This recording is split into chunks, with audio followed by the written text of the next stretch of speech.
Dennis was one of the most unusual engines on the island of Sodor. Not for his appearance, but for his lack of work ethic.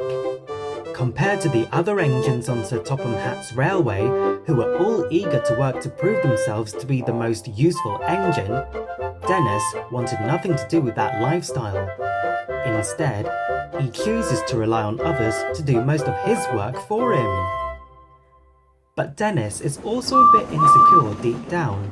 Although he doesn't try to work hard, he just wants to be as well liked as so many of the other engines on the island. One day, Dennis was in the yards, and Gordon, who had just gotten a shiny new coat of paint, was being admired by the other engines. "You look splendid, Gordon," exclaimed Percy in admiration. "I wish I looked as great as you, especially while pulling the express," said Neville. "Oh, Neville, your black paint looks marvellous as well," replied Gordon. Neville blushed.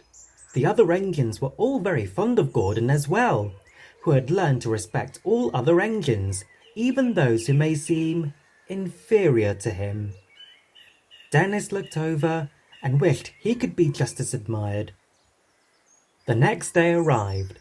Dennis had a cheeky idea. He pulled into Knapford. He saw the mail train. "The mail train is a very important job," said Dennis. He backed into it and he pulled away.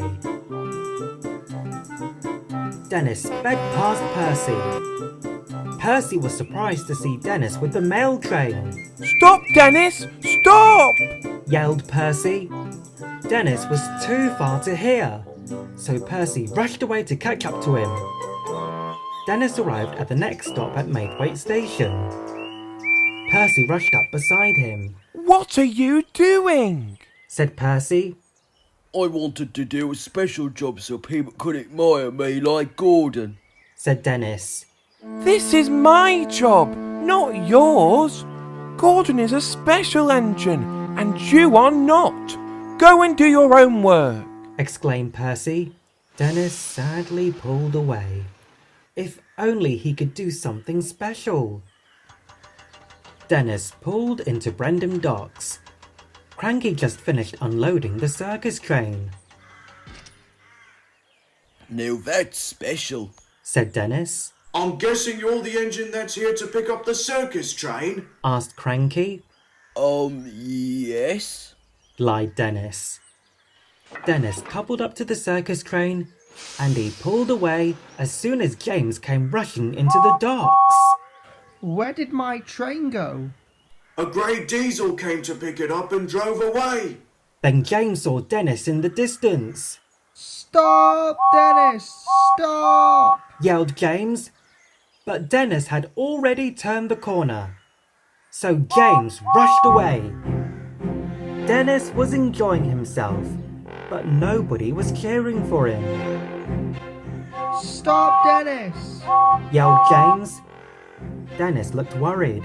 "How dare you take my train? This was meant for me.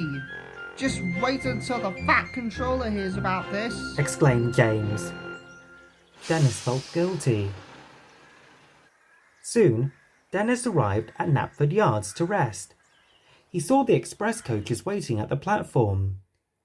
He looked around. No engines were there. Dennis saw his chance.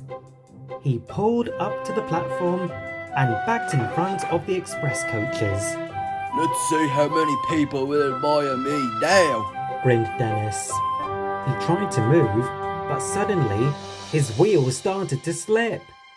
He struggled and struggled, but the express did not move. With one last heave, the coupling snapped. Dennis shot forward, skidded over the points, and crashed into an empty signal box. "Oh no!" Dennis yelled. Just then, Sir Topham Hatt arrived on board Gordon.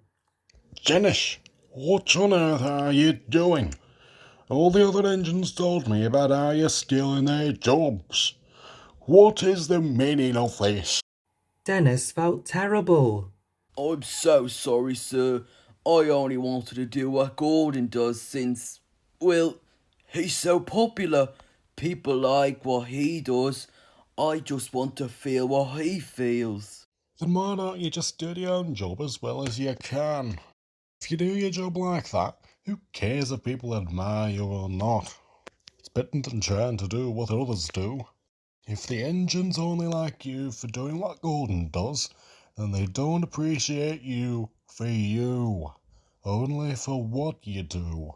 I understand that now, and I learn to do my own work the very best I can. From then on, Dennis learned to work hard and to do his own work and to be himself. All the other engines began to admire his hard work, but Dennis took no notice. He was happy to just be doing his job the best he could.